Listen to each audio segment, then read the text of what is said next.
happy with where I am.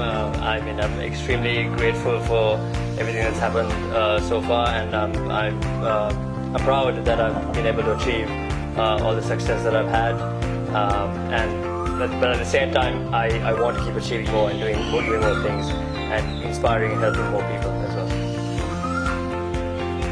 Some of the mistakes you wish you could have avoided? I don't have any regrets, to be honest. The way that I look at it is that everything happens, for a reason, and I think that any mistakes that I've made in the past have either been lessons or things that I've learned things from and helped me improve in future future areas and future aspects of life.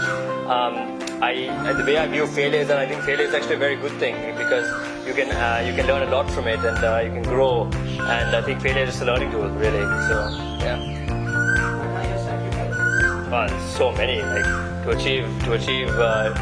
achieve anything in life, there has to be some kind of sacrifice. Okay, when it started with regard to the Ironman, I was training basically 9 times a week. I was doing 3 swims, 3 runs, and 3 bike sessions a week. It took a lot of time on physically it was difficult, mentally it was difficult. I've sacrificed a lot of my social life and time, hanging out with friends and family sometimes. And even with the Ironman, with the 7 continents marathons, I had similar sacrifices. Plus, there's a lot of time doing other things like doing the fundraising and media and etc. So, there were some sacrifices, but in the end, it was all for a vision and a purpose. So, it was obviously worth it in the end with success, and then even the process itself was worthwhile. I learned a lot. Who is that one person who was always giving you advice? My grandfather. Yeah, definitely my dada.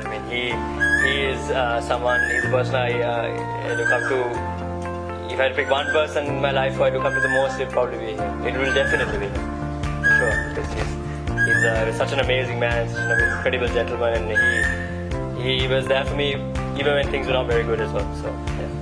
Describe yourself in 3 words. I would say persistent, go-getter, and someone who lives life and purposeful. How important is your fitness? Absolutely, very important. It's one of my top priorities because I think that the whole aspect of fitness can not just relate to physical fitness but mental fitness as well.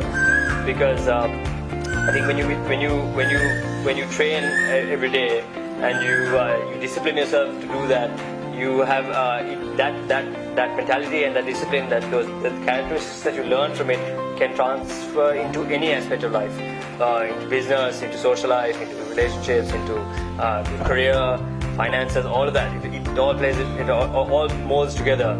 So I think it's paramount of what I'm doing actually. Who is your role model? I have 3. So number 1 would be in my personal life would be my grandfather, and my dad as well. Both of them have been really helpful and influential to me. In business, I look up to Richard Branson. I think he's pretty amazing, creative in the way he does things. And in sport, 2 people. I like Roger Federer and Usain Bolt. Yeah. Because one is all-time great, classy, incredible champion. I've met him as well. He's a really nice guy. And Usain Bolt is just a superstar, really. So actually not 3, 4 people. Yeah, 5. What is that one funniest moment that happened to you? In running.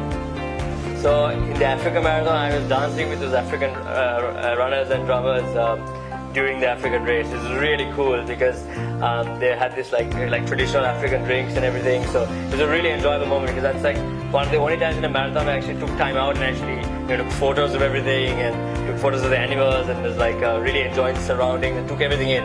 I wasn't too concerned with. I felt as if I was fit enough to meet the time limit and finish the marathon on time anyway. And I had trained hard for it, so I just thought I might as well enjoy myself, enjoy the moment. I love getting to know the people and seeing the animals and going on safari. It's just incredible, yeah. Any economic advice you would give to your young friends? Absolutely. I think that there's definitely certain things that you can do to achieve success. Number 1 is I think you need to have a goal and a vision and something that you want to achieve in the future. I think that would be the first thing. Number two is to go after it. I mean, and don't give up until you actually get what you want, or don't give up at the first sight of failure. Because I think, like I said before, failure is actually a good thing, because you can learn from it, you can readjust, and etc. I mean, I feel as many times as I've succeeded, probably more. It's just that at the end of it, I've always succeeded on top of the failures. So people look at the successes only. What is your education like? Positive, very positive. So I think that you need to again have a very positive outlook. I do certain things in order to maintain that. Number one is, I think fitness itself is a very positive influencer. I meditate, so in the meditation I do things like I do a 3-step meditation. Number one, the first step is I do practice gratitude, where I practice being gracious for having gratitude for all the things that I have and I have achieved. Then I look at goal setting, where I set goals for myself, and then I visualize the goals, which is basically like I visualize myself having already achieved them. So there were so many times in my room where I would run around with the Sri Lankan flag, thinking that I've crossed the finish line in Antarctica, and that's exactly kind of how it happened. So there's this thing called the law of attraction. It kind of, I don't know if I believe it to a certain extent. You know, I think that you can definitely, you are what you think you will become. So do you have any future plans? Yeah, absolutely. I mean, in terms of in my what I've been able to build with my brand, I've started an online fitness business where I offer training programs and fitness plans and nutritional programs for people. I have a 6-week program and a 12-week program in that. Also, in terms of my running career, I've been chosen for the Chicago Marathon and the New York Marathon this year in October and November. So my next goal is to do the World Marathon Majors. The World Marathon Majors are the 6 biggest city marathons in the world. So they're Boston, Chicago, New York, Berlin, London, and Tokyo. I've already done Boston as part of the 7 continents. So next is Chicago and New York.